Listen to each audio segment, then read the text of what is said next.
ভাই হাসান ভাই রাখেন রাখেন এক মিনিট ভাই আড়ের মানুষ মানুষ আপনি জোলাই যোদ্ধা আপনি একজন জোলাই যোদ্ধা আমি সংসদে সবসময় জোলাই নিয়ে কথা হয় আমাদের এই যে সুন্দর করে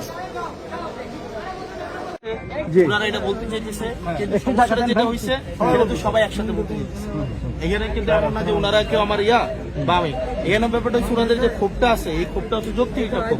কিন্তু এই ক্ষোভটা ওনারা বলবে আমাকে ভাই আপনি তো একজনের কিন্তু যদি বলেন ধরেন উনি আওয়ামী লীগের